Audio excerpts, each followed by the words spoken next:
A graça e a paz, meus amados irmãos, a graça e a paz de Jesus Cristo, nosso Senhor bendito. Amém? Amém. Nós vamos dar início a mais um culto, graças a Deus por isso, nesta manhã de domingo, dia do Senhor, e vamos fazer isso com desprendimento das nossas vidas no altar do Senhor. Precisamos nos apresentar diante de Deus com expectativa, com gratidão, com um coração humilde, manso, para que em todas as partes deste culto sejamos edificados e principalmente o nome do nosso Deus seja exaltado, engrandecido e o nosso culto seja aceitável. Vamos orar neste sentido? Feche seus olhos, busquemos o Senhor em oração. Pai, nós te louvamos por este dia, te agradecemos pelo privilégio, ó Deus, que é te buscar logo pela manhã no teu santo dia. E nos apresentamos diante do Senhor, ó Deus, primeiramente, debaixo da intercessão de Jesus Cristo, nosso Senhor bendito, nosso Salvador, para pedir, ó Deus, que o Senhor venha nos capacitar, nos dar um coração quebrantado, um coração, ó Deus, sensível na tua presença, para que possamos nos apresentar, ó Deus, em sinceridade das nossas vidas, ó Deus. Por isso, usa todas as partes deste culto para ministrar, ó Deus, nas nossas vidas, consolo a quem carece de consolo, exortação na vida daqueles que carecem de exortação, ó Deus. Enfim, ó Pai, trabalha na nossa vida, no nosso caráter, na nossa adoração. E, ó Deus, que o Senhor possa aceitar o nosso culto. Que o teu nome, ó Deus, e somente o teu nome seja engrandecido. Nós oramos consagrando este ajuntamento para a honra e glória do teu santo e bendito nome, pois oramos em o nome de Jesus. Amém. Amém, queridos? Amém. Vamos abrir as nossas Bíblias no livro de Apocalipse. Apocalipse capítulo 15. Abra sua Bíblia comigo, Apocalipse capítulo 15.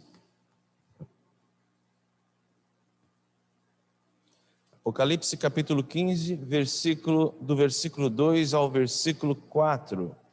Diz assim a palavra de Deus: Vi como que um mar de vidro, mesclado de fogo, e os vencedores da besta, da sua imagem e do número do seu nome, que se achavam em pé no mar de vidro, tendo harpas de Deus, e entoavam o cântico de Moisés, servo de Deus, e o cântico do Cordeiro, dizendo: Grandes e admiráveis são as tuas obras, Senhor Deus, Todo-Poderoso.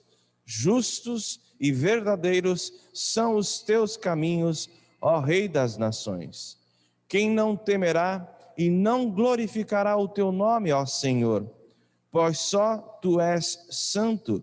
Por isso, todas as nações virão e adorarão diante de ti, porque os teus atos de justiça se fizeram manifestos. Amém. Vamos cantar a Deus nesse sentido, adorando ao nome do nosso Senhor e Salvador Jesus Cristo, o Cordeiro que venceu a morte, que nos resgatou do pecado das trevas e fez expiação por nós. Fiquemos em pé e louvemos ao nosso Deus entoando o hino 164, Santo Nome, incomparável, tem Jesus o amado teu. Vamos cantar esta canção de número 164. Louvemos a Deus com alegria, singeleza e sinceridade.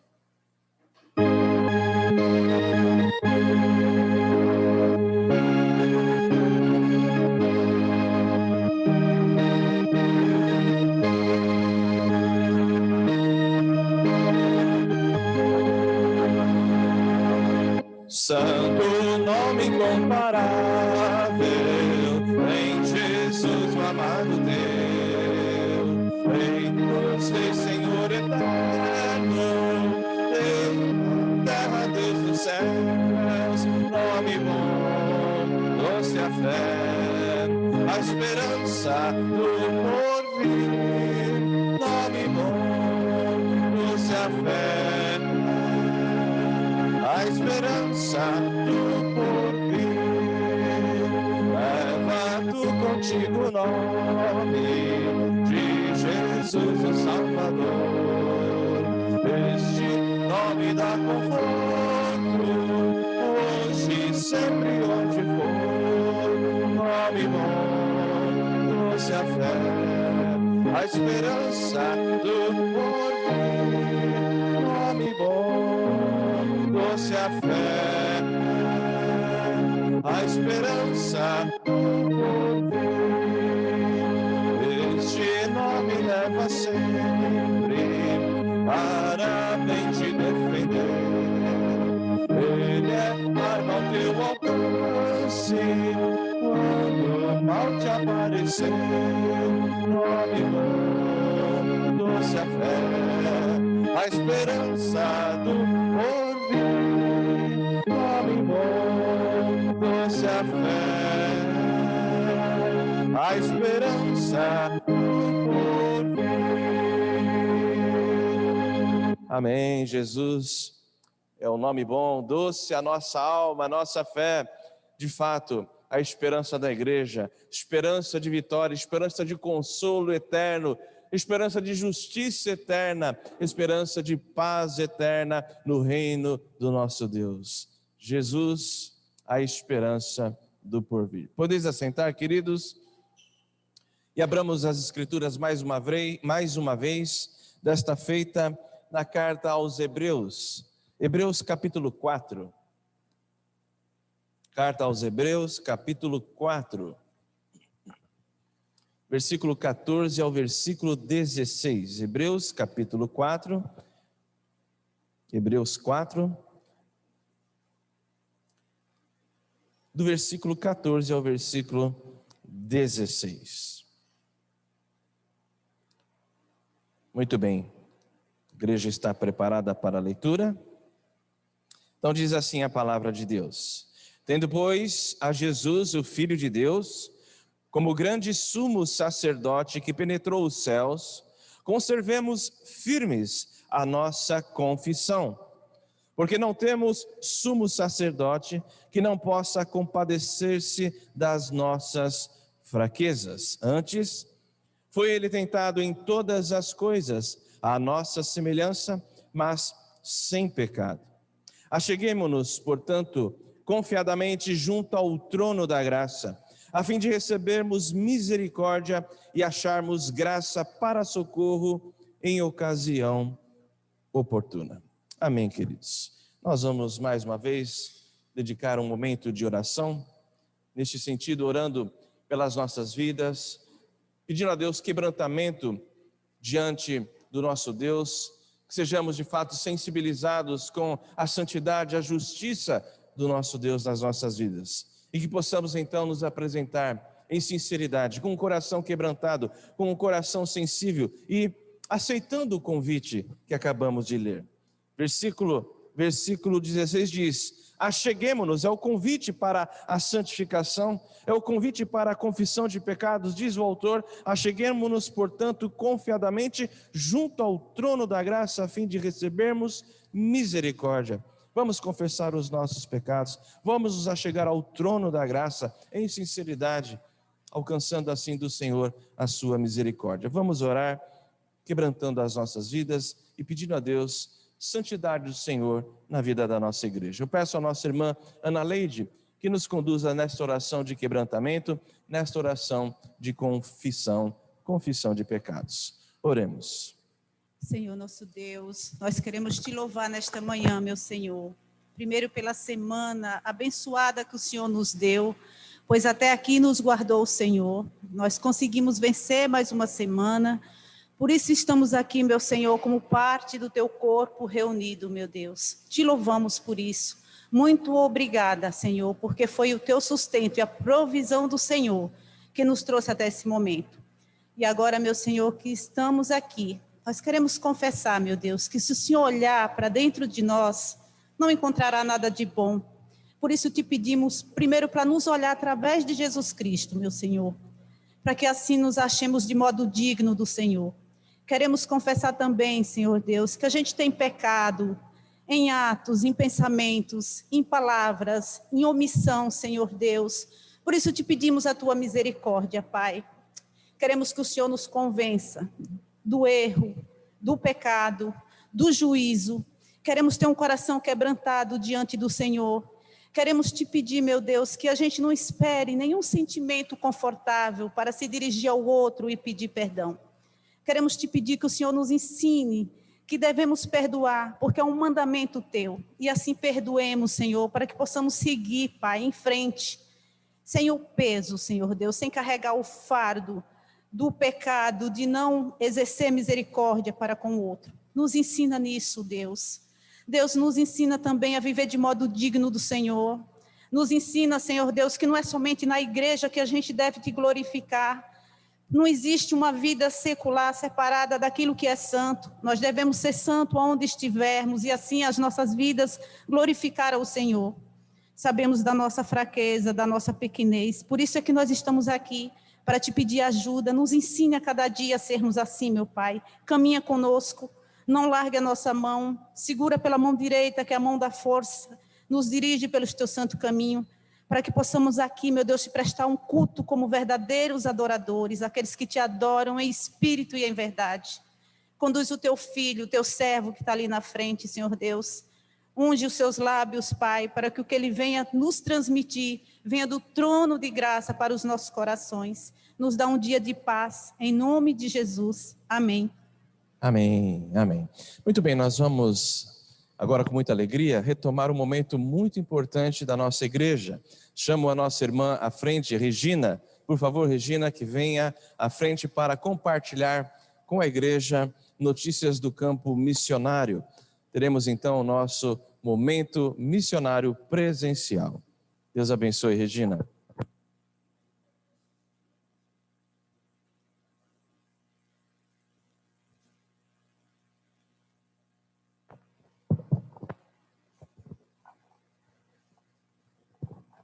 Bom dia, irmãos. Como o pastor falou, aos pouquinhos a gente vai voltando com o Ministério de Missões presencial, mas vale lembrar que todo esse período nós postamos vídeos dos nossos missionários no grupo e vai continuar dessa forma. Primeiro por conta do tempo aqui do culto e também pela claridade. Tá? Quem não tiver acesso ao grupo ainda, é só pedir para o presbítero Fábio. Tá?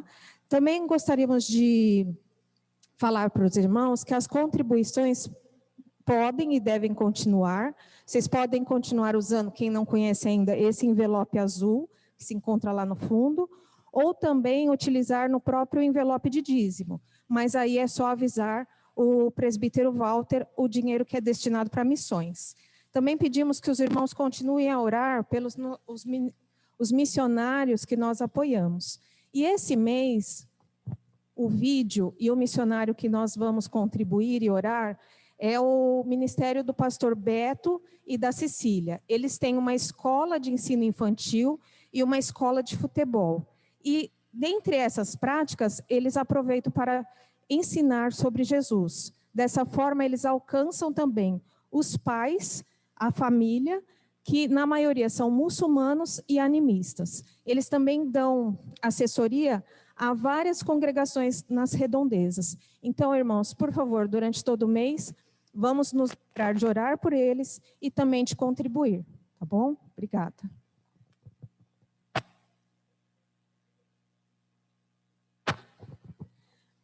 Então, eu vou pedir, nesse sentido, que o Hélio ore sobre missões, tá bom?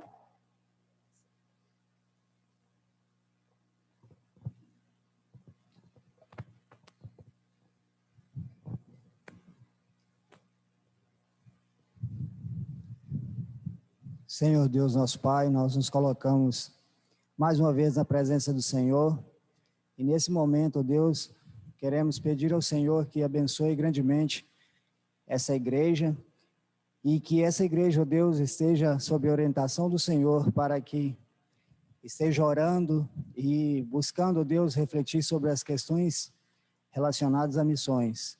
Que o Senhor esteja, Deus, nos preparando para dar suporte aos nossos missionários que estão espalhados pelo mundo, pelo Brasil e pelo mundo, cuidando, ó Deus, da Tua palavra, levando a Tua palavra àqueles que não conhecem e fazendo o trabalho, ó Deus, de resgate também das almas perdidas. E oferecendo, ó Deus, suporte às famílias que vivem em situações difíceis. Que o Senhor esteja, ó Deus, abençoando grandemente a vida desses missionários e preparando a igreja, ó Deus, para dar suporte a eles, porque sabemos que é difícil a vida deles, essa é uma caminhada longa, mas temos certeza que o Senhor está no controle de todas as coisas. Obrigado por tudo, Senhor, seja conosco hoje e sempre, esteja com os nossos missionários e traga ao coração deles e ao nosso coração a certeza que o Senhor é conosco sempre. Te agradecemos em nome do Senhor Jesus Cristo. Amém.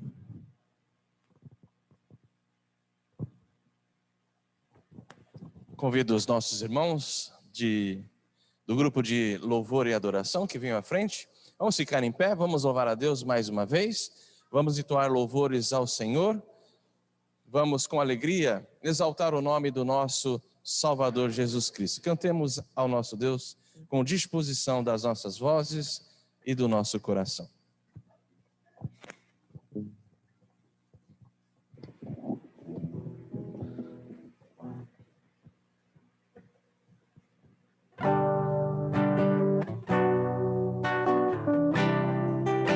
Esse cântico é literal, Hebreus 1, né? Hoje nós lemos várias passagens de Hebreus e ele vem nos falar que o Senhor Deus nos fala hoje através do Filho, né? O que vem aí acalentar nosso coração e mostrar o quanto que as ideologias atuais vão contra aquilo que a palavra de Deus tem pregado. O Senhor nos fala através de Jesus Cristo que morreu para nos salvar dos nossos pecados, da ira de Deus.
Senhor, nós te louvamos, ó Pai, nós te louvamos pelo amor derramado na cruz, nós te louvamos, Senhor, porque Tu és o nosso Deus, Deus onipresente, Deus onisciente, Deus todo-poderoso, Deus que sustenta tudo em Suas mãos.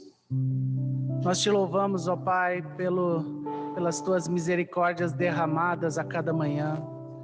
Nós te louvamos, Senhor, por podermos estar aqui, Senhor, juntos, te adorando na Tua casa, Senhor. Nós te louvamos, Senhor, porque Tu és Deus. Aceita o nosso louvor, que nós te pedimos em nome de Jesus. Amém, Senhor. Quem trouxe seus dízimos e ofertas pode louvar a Deus, adorá-lo, entregando-os neste momento. A Ele a glória, a Ele a glória, a Ele a glória, para sempre, amém. A Ele a glória, a Ele a glória, a Ele a glória, para sempre, amém. Porque dele, por Ele, para Ele são todas as coisas. Porque dele, por Ele, para Ele são todas as coisas. A Ele a glória, a Ele a glória, a Ele a glória, para sempre, amém. A Ele a glória, a Ele a glória, a Ele a glória, para sempre, amém. Quão profundas riquezas o saber e o conhecer de Deus, quão insondáveis seus juízos e seus caminhos, quão profundas riquezas o saber e o conhecer de Deus, quão insondáveis seus juízos e seus caminhos. A Ele a glória, a Ele a glória, a Ele a glória, para sempre, amém. A Ele a glória, a Ele a glória, a Ele a glória, a Ele a glória,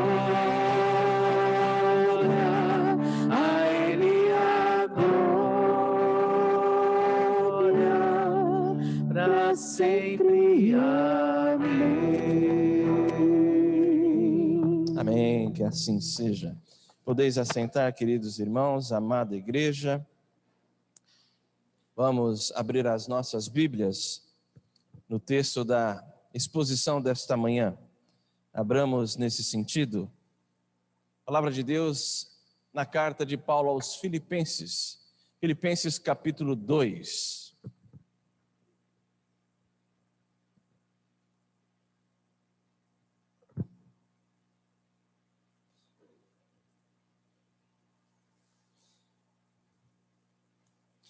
Muito bem, Filipenses capítulo 2, do versículo 5 ao versículo 11.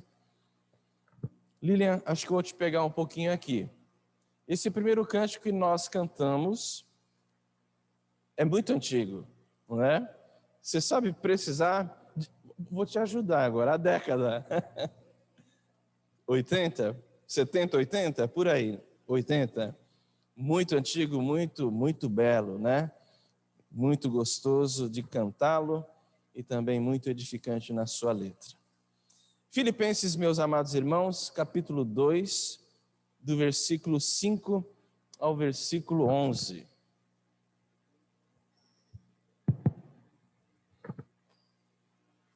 Todos acharam?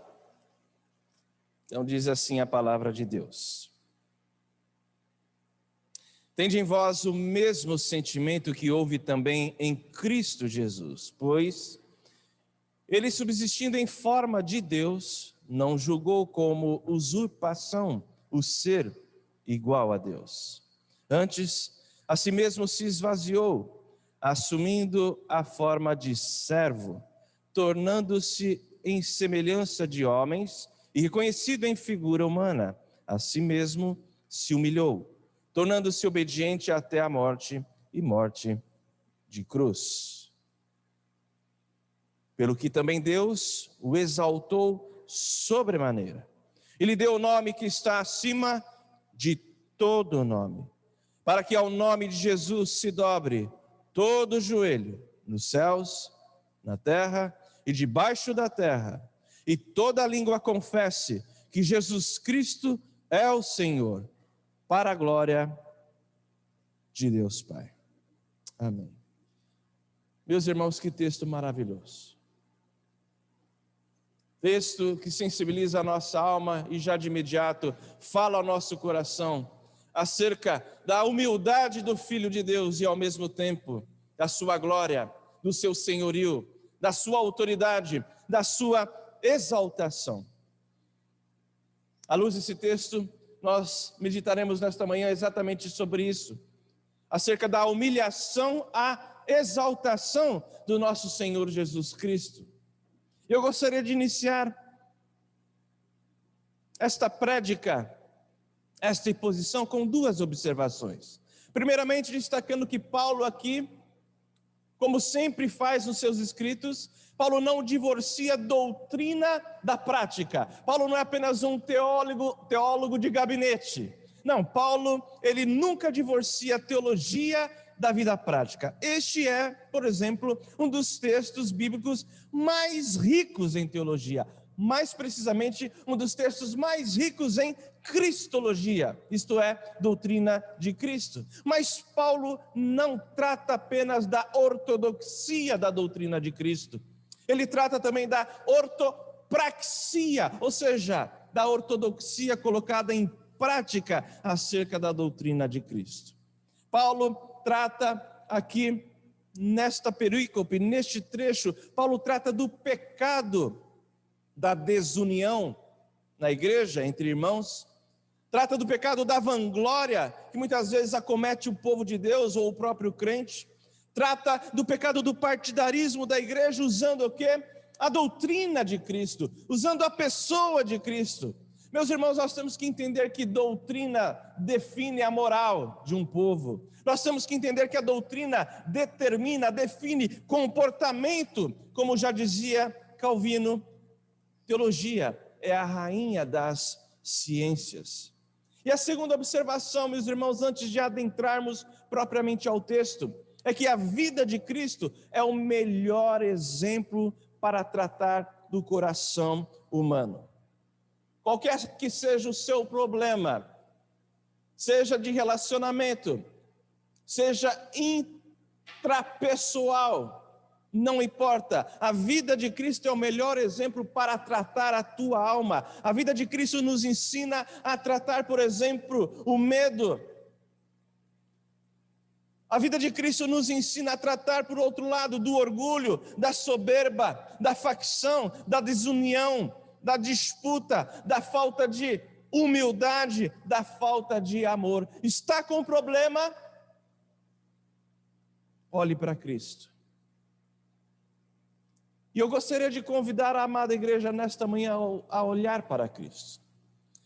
Enquanto pensava esta semana, esses dias, em que palavra pregar à igreja, algo falava no meu coração que eu queria pregar algo falava no meu coração que eu queria pregar algo, não foi uma frase muito bem construída, mas certamente Deus falava ao meu coração, o Espírito Santo colocando essa palavra, no sentido de falar sobre o Filho de Deus, um texto concentrado na pessoa de Jesus, porque de fato, quer seja o teu problema, tua tristeza, não importa se de origem, de relacionamentos conturbados, ou problemas intrapessoais, como já lhes disse, a solução, a melhor delas, é olharmos para Jesus. E nesse sentido eu quero convidá-lo a olhar primeiramente para a humilhação de Jesus, para a humilhação do Filho de Deus. Reparem, meus irmãos, que Jesus abriu mão voluntariamente dos seus direitos.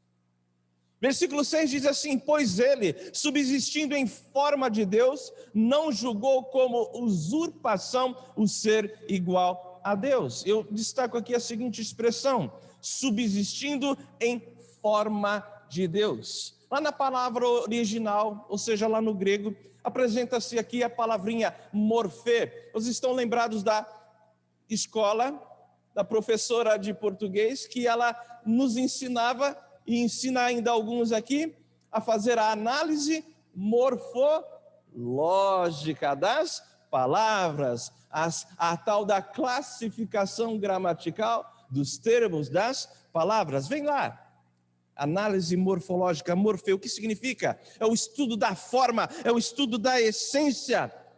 O texto diz, subsistindo em forma de Deus, na essência de Deus, com a ontologia divina. Queridos, o fato de Jesus ter se encarnado não excluiu esta verdade, que ele habitou entre nós como Deus, em forma de Deus, em essência de Deus, e ele sempre foi Deus. Cristo sempre foi coigual, coeterno, consubstancial de Deus, diferentemente da doutrina do arianismo. Cristo pré-existiu, para vocês terem uma ideia, pré-existiu enquanto Deus, a criação. Não precisam abrir mais Colossenses 1, 16 e 17, diz assim: pois em Cristo foram criadas todas as coisas, nos céus e sobre a terra, as visíveis e as invisíveis, sejam tronos, sejam soberanias, quer principados, quer potestades, tudo foi criado por meio de Cristo e para Cristo. Cristo é antes de todas as coisas e em Cristo tudo subsiste. E ainda no versículo 6 diz: não julgou como usurpação o ser igual a Deus. E aqui nós temos dois dados interessantíssimos. Primeiramente, a palavrinha aqui, usurpação, que significa o quê? Reter sem ter direito, ou então se apossar indevidamente de algo, não é isso? Paulo diz, não julgou como usurpação ser igual a Deus, ou seja, Cristo nunca abriu mão da sua divindade, e isso não lhe era usurpar o papel, o posto, o trono de Deus. Ele não julgou como usurpação o ser igual a Deus, mas eu gosto muito da tradução da Nova Versão Internacional deste versículo em particular, que diz assim, versículo 6, embora sendo Deus, não considerou que o ser igual a Deus era algo a que devia apegar-se. Meus irmãos, Jesus, mesmo sendo Deus, como diz o texto, em forma de Deus, não se apegou ao direito de ser Deus ou de agir como Deus. Jesus não abriu mão, repito, não abriu mão da sua divindade, não abriu mão da sua divindade, mas abriu mão do direito de exercer a sua divindade. Este é o ponto. Vocês estão lembrados, por exemplo, quando Jesus estava perante Pilatos, e Pilatos ali, no rompante de soberba, de autoridade, ele diz, olha, eu tenho autoridade para fazer o que quiser, para te soltar, para te prender. E qual for a resposta de Jesus? Olha, meu chapa, olha, Pilatos, você tem autoridade, sabe por quê? Porque nenhuma autoridade você poderia ter se não viesse esta autoridade dos altos céus, ou seja, de Deus. Jesus abriu mão ali da sua autoridade de enfrentar Pilatos em termos de autoridade. Vocês estão lembrados, por exemplo, da morte de Lázaro, quando Jesus chega ali aproximadamente 4 dias depois do falecimento, que para trazer Lázaro à vida, para ressuscitar Lázaro, Jesus, de uma maneira humilde, ele pede que o Pai lhe conceda esta ação, este milagre. Por que isso? Porque Jesus abriu mão de exercer a sua divindade, não abrindo mão, por outro lado, de ser Deus. Meus irmãos, a humildade de Jesus denuncia o orgulho de Lúcifer. Sim, porque Lúcifer quis ser Deus. A humildade de Jesus denuncia a soberba de Adão. Sim, por quê? Porque Adão quis ser autônomo. Jesus, ele, em sua profunda humildade, não julgou como usurpação ser igual a Deus. Segundo destaque que eu dou aqui acerca da humildade de Jesus é que Jesus voluntariamente se esvaziou da sua glória celestial. Acompanhe comigo aqui o versículo 7. Antes a si mesmo se esvaziou, assumindo a forma de servo, tornando-se em semelhança de homens e reconhecido em figura humana. Reparem essa expressão, a si mesmo se esvaziou. Esvaziou aqui tem a denotação de esgotar-se até o fim. Jesus não se esvaziou da sua divindade, repito, mas se esvaziou de sua glória celestial. Jesus se despiu totalmente do seu divino prestígio. Jesus se despojou, se despiu totalmente da sua divina honra, da sua divina majestade. Só olhar para o texto, por exemplo, de Isaías 53, não é mesmo? Ele se despiu da sua divina onipresença, da sua divina onipotência, e mais impactante do que isso, mais impactante ainda, é o propósito pelo qual Cristo se esvaziou. E vocês sabem me dizer o propósito pelo qual Cristo se esvaziou? Paulo diz, 2 Coríntios capítulo 5, versículo 21, aquele que não conheceu o pecado, ele o fez pecado por nós, para que nele fôssemos feitos justiça de Deus. Jesus se esvaziou de sua glória para se fazer pecado na cruz. Olha, se a essa altura a palavra de Deus não tem sensibilizado o seu coração, a palavra de Deus, não um pregador, longe disso, a palavra, quer dizer que você está minimamente insensível ao texto, à presença, à revelação daquilo que Jesus fez por nós. Reparem, meus amados irmãos, que na oração sacerdotal, Jesus pede que o Pai lhe revista da glória que ele sempre teve junto ao Pai. Porque enquanto esteve entre nós, ele se despiu de sua glória para se fazer pecado. Ele diz na sua oração sacerdotal, glorifica-me, ó Pai, contigo mesmo, com a glória que eu tive junto de ti antes que houvesse mundo. Mas se não vejamos, versículo 7 diz, assumindo a forma de servo, novamente a palavrinha aqui, morfê, a forma, a configuração, a essência de servo. Jesus não representou aqui o papel de homem, diferente da doutrina do docetismo, que diz que Jesus era apenas uma aparência, uma emanação divina. Não, Isaías fala dele como um servo, e mais ainda, fala dele como um servo sofredor. Meus irmãos, Jesus foi verdadeiramente homem, mais ainda, ele foi verdadeiro servo, ele assumiu a forma, a configuração de servo, e como servo Jesus serviu a todo tipo de gente, aos pobres, aos enfermos, aos pecadores, aos desprezíveis. E no versículo 7 diz, tornando-se em semelhança de homens e reconhecido em figura humana. Mais uma vez aqui uma palhinha do docetismo. O docetismo negava a humanidade de Jesus. Dizia apenas que Jesus era uma aparência, era uma emanação divina em forma de homem. O apóstolo João teve um trabalho grande de escrever, de confrontar esta doutrina, isto é, a doutrina docética, em suas primeiras cartas. Mas a Bíblia revela que Jesus foi de fato o verdadeiro homem, sem abrir mão da forma divina, sem abrir mão da forma de servo ao mesmo tempo. E por conta disso, por ser verdadeiro homem, ele teve fome, canseira, sede, perplexidade, perigos, sofrimentos, perdas, tentações, decepções, frustrações. Meus amados irmãos, nós não podemos perder de vista que Jesus nasceu numa família pobre, muito humilde, numa cidade pobre, numa casa, aliás, nem casa ele nasceu, ele viveu numa casa pobre, mas nasceu numa manjedoura. E quando estava para ser entregue na cruz, para se fazer pecado por nós, ele foi cuspido na face. O autor da glória foi esmurrado no rosto.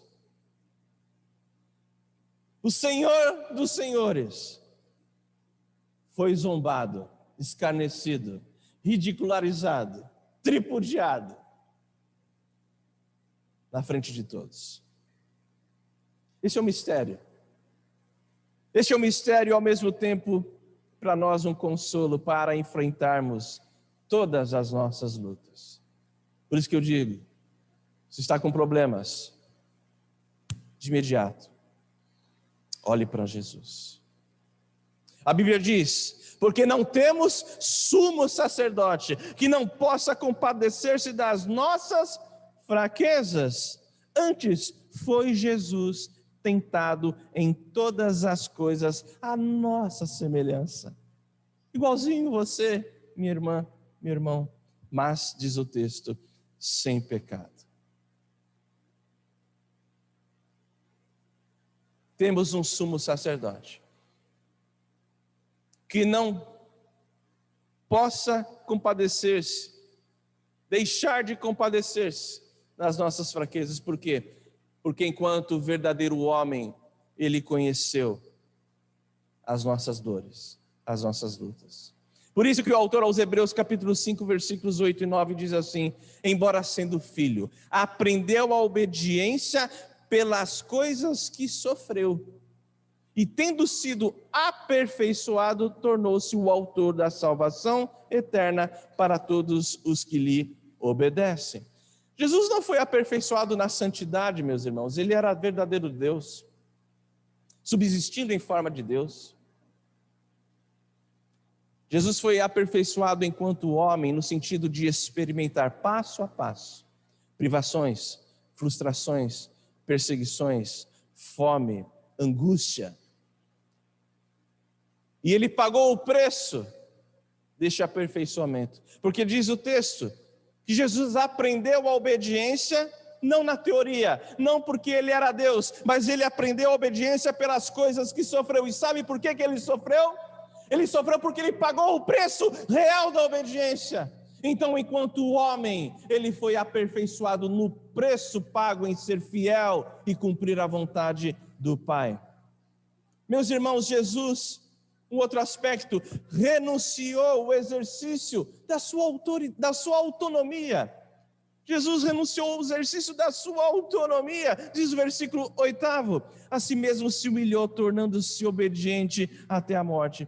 Meus amados, quando Jesus se encarnou, ele se sujeitou à vontade do Pai e doravante se tornou submisso e dependente em tudo e para tudo do Pai. O Messias encarnado era sujeito e dependente do Deus Pai. Quando Jesus disse que o Pai era maior do que ele, aí vem um rescaldo de arianismo, de muitos. Tá vendo? Jesus é inferior, Jesus não é Deus porque é inferior ao Pai. O que o texto está dizendo? O que Jesus quis dizer quando ele afirmou que o Pai era maior do que ele? Ele estava afirmando a sua dependência, enquanto o Messias, que veio ao mundo para cumprir o pacto da redenção, Jesus diz que o Pai era maior, porque ele estava, de fato, nesta vida, enquanto esteve entre nós, submetido plenamente ao propósito do Pai, em total dependência e sujeição. E um outro aspecto é que Jesus se entregou à morte, mas diz o texto, a morte de cruz. Vejam comigo o versículo 8. A si mesmo se humilhou, tornando-se obediente até a morte, e morte de cruz. Eu preciso me cutucar toda semana. Eu não posso me acostumar com a cruz de Cristo. Eu não posso me acostumar, eu estou falando para mim aqui. Eu não posso me acostumar que o meu Senhor, o Senhor da glória, a si mesmo se humilhou, se tornou obediente até a morte, morte maldita, morte de humilhação, morte de escárnio. O Senhor da glória. Tudo fica pequeno, meus amados irmãos, quando nós pensamos nessa atitude de Jesus.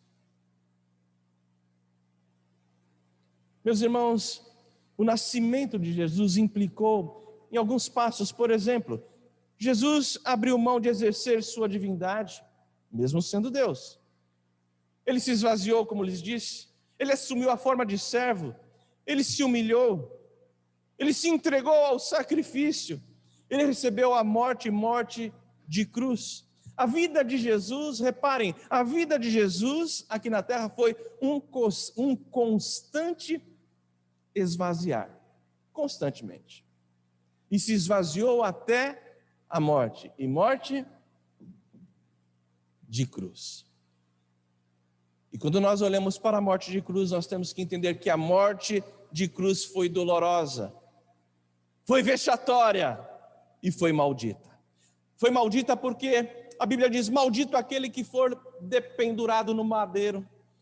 A cruz era símbolo cultural, símbolo do império de maldição, de escárnio, de escória. Na cruz, Jesus ali experimentou a dor, a humilhação, o abandono, mas, mais do que isso, foi na cruz que Jesus experimentou o juízo de Deus, que era para ser derramado na minha vida, sobre a minha vida, e eu justamente ser condenado para todo sempre diante de um Deus puro, santo, reto e bom.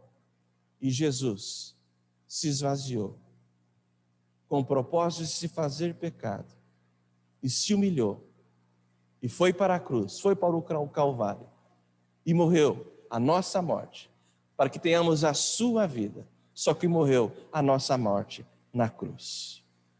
Na cruz Jesus vindicou, ou seja, ele exigiu, ele defendeu na cruz a glória do Pai. Esse é o exemplo da humilhação de Jesus. Mas o texto dá uma guinada. O texto não aborda apenas o servo sofredor, mas Paulo aborda também o Senhor dos senhores. Portanto, como segundo passo, como segundo princípio aqui, vamos dar uma olhada na exaltação de Jesus.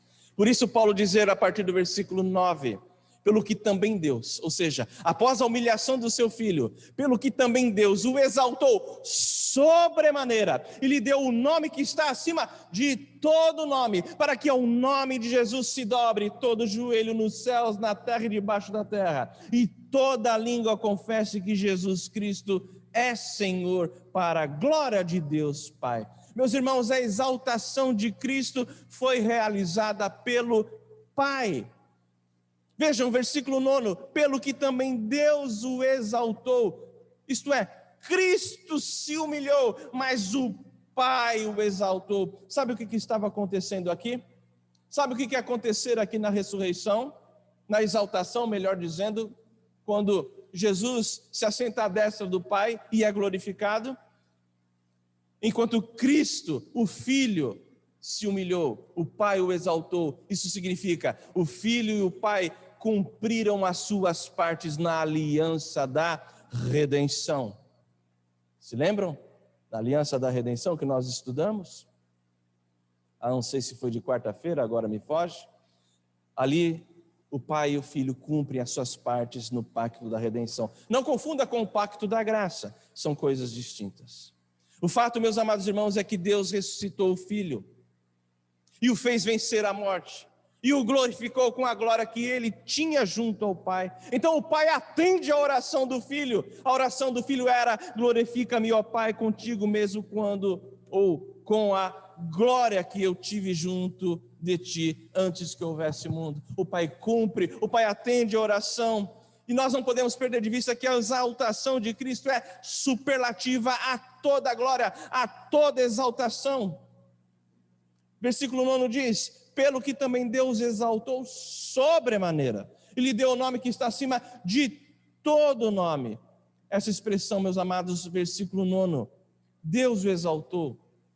Isso nos ensina que a exaltação de Cristo, ela é incomparável. Deus o exaltou sobremaneira, incomparavelmente.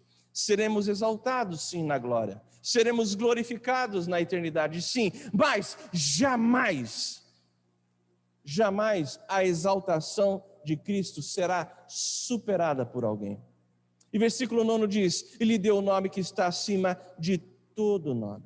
Meus irmãos, Jesus Cristo é o nome que está acima de todo homem, de toda autoridade, de todo grandão, de todo bacana, de todo político, de todo presidente, de todo déspota, de todo imperador da história, de todas as autoridades presentes, futuras e passadas. Ele tem o nome que está acima de todo nome. Por isso Lucas registrar em Atos 4:12: e não há salvação em nenhum outro, porque abaixo do céu não existe nenhum outro nome dado entre os homens pelo qual importa que sejamos salvos. Mas o versículo 11 ainda diz: e toda língua confesse que Jesus é Senhor. Meus irmãos, Jesus Cristo é Kyrios, Ele é o Senhor, Ele é o próprio Yahvé, Ele é e traz consigo o nome inefável de Deus. Paulo, escrevendo novamente aos Colossenses capítulo 1, ele diz: pois em Cristo foram criadas todas as coisas, nos céus e sobre a terra, as visíveis, as invisíveis, sejam tronos, sejam soberanias, quer principados, quer potestades. Como já li anteriormente, tudo foi criado por meio dele e para ele. Ele é antes de todas as coisas, nele tudo subsiste. Por quê? Porque Jesus Cristo é Yahvé, ele é o Senhor, ele mesmo se revela como o próprio Deus, o Yahvé. Lá em João capítulo 8, versículo 28, ele diz: quando levantaste o Filho do Homem, então sabereis que eu sou Yahvé, e que não faço por mim mesmo, mas falo como o Pai me ensinou.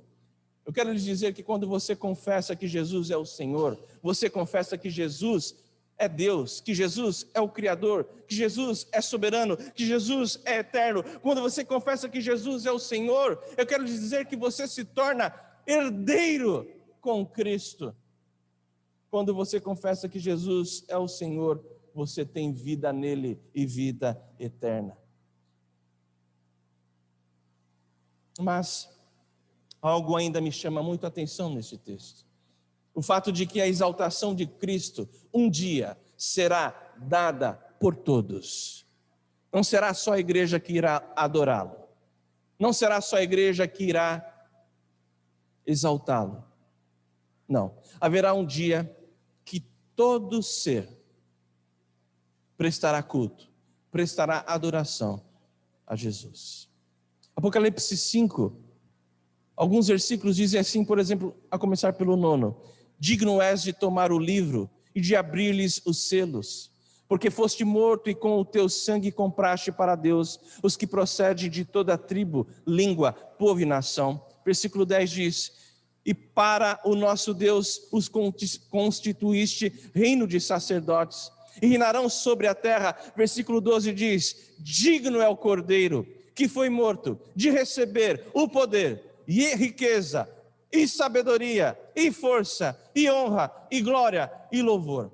Ou seja, todos os crentes de todas as eras, de todas as línguas, de todas as nações, de todos os povos, adorarão juntos um dia a Jesus Cristo. Mas, e aqui é o ponto, não apenas os justos exaltarão a Jesus. E este é o ponto sensível. Todos um dia, no dia do Senhor, todos exaltarão ao Senhor Jesus. Porque Paulo diz, versículos 10 e 11, porque, ou para que, ao nome de Jesus se dobre todo o joelho.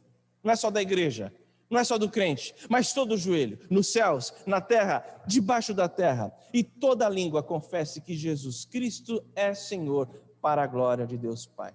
Meus irmãos, um dia os anjos caídos, Satanás e seus espíritos malignos confessarão que Jesus é o Senhor. Todos os déspotas, todos os incrédulos, todos os iníquos, todos os corruptos, todos os ateus, todos os idólatras, confessarão que Jesus Cristo é o Senhor. Todos se dobrarão perante Cristo e confessarão que Ele é o Kyrios, que Ele é o Senhor. Como lhes disse, os anjos, as milícias celestiais, os homens, os reis, os governos, as nações, os príncipes, o pobre, o milionário,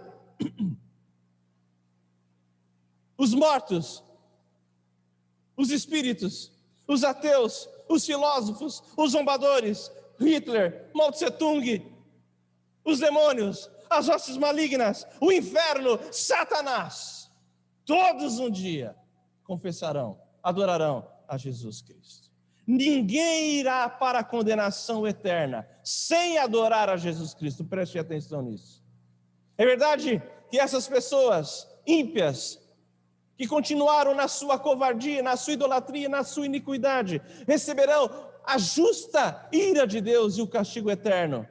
Mas nenhuma dessas pessoas, nenhuma delas irá para a condenação eterna, rebelde contra Deus, revoltada contra Deus. Ninguém irá para a condenação eterna sem adorar a Cristo. Ninguém irá para a condenação eterna sem se prostrar em adoração, em confissão do senhorio de Jesus. Ninguém irá para o inferno achando que Deus é injusto. Não. Ninguém irá para a morte eterna revoltadinho com Deus. Não. Porque os atos de justiça se farão manifestos. E quando os atos de justiça de Cristo se fizerem manifestos, resplandecerá o pecado, a iniquidade, nua e crua, dos homens e dos anjos caídos. Os crentes louvarão a Cristo com prazer e alegria e gozo eterno, caminhando para novo céu e nova terra. Os incrédulos louvarão a Cristo diante do horror dos seus próprios pecados colocados diante do justo, diante de Cristo. O ímpio irá para o inferno dizendo que sua condenação é justa. Meus irmãos, no dia do Senhor não haverá ninguém que deixará de glorificar a Deus.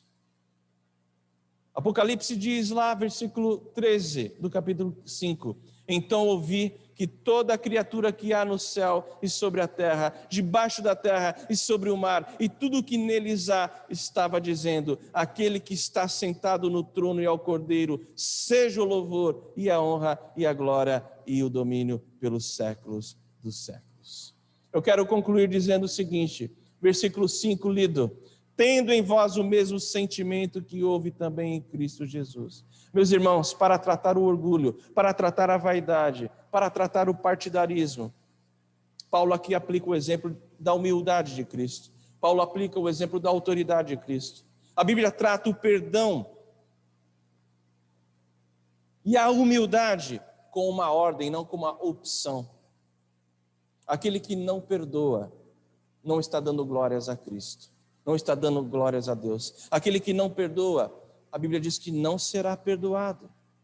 Jesus disse, porque se perdoardes aos homens as suas ofensas, também vosso Pai Celeste vos perdoará. Se, porém, não perdoardes aos homens as suas ofensas, tampouco vosso Pai vos perdoará as vossas ofensas. Meus irmãos, a Bíblia trata a arrogância humana com a autoridade de Cristo. A Bíblia trata a soberba humana com a humildade de Cristo. Por isso, eu termino dizendo, 1 Pedro 5,5, cingi-vos todos de humildade, porque Deus resiste aos soberbos, contudo, aos humildes concede a sua graça. Tanto a humildade como a exaltação de Cristo devem ser olhadas pela igreja, para que possamos, como diz Paulo, ter o mesmo sentimento desta humildade, para que conservemos em mansidão e humildade todos os nossos relacionamentos, para que na nossa humildade o nome de Cristo seja exaltado. Que Deus nos abençoe. Amém? Vamos encerrar? Vamos ficar em pé? Vamos encerrar com mais uma palavra de oração. Pai Santo, após a exposição da Tua palavra, Senhor, nós rogamos que ela venha produzir frutos no nosso coração. Que possamos olhar, ó Deus, para a humildade de Jesus. E ao olhar, ó Deus, a humildade de Jesus, possamos nos ver, ó Deus, tão pequenos, tão encorajados, ó Deus, a sermos mansos e humildes, como foi o nosso Senhor. Ajuda-nos a olharmos, ó Deus, para a exaltação de Jesus, para que possamos temer, ó Deus, a sua autoridade, o seu senhorio, reconhecendo que Ele é Senhor e dono das nossas vidas. Enche-nos o nosso coração de santo temor, ó Deus, para que o Teu nome seja para todo sempre engrandecido no nosso viver. Meus irmãos, que a graça maravilhosa de Jesus Cristo, o amor de Deus, o bondoso e eterno Pai, o consolo, o conforto, a santificação do Espírito Santo repousem sobre vós, benditos do Senhor, desde agora e para todos sempre. Amém e amém.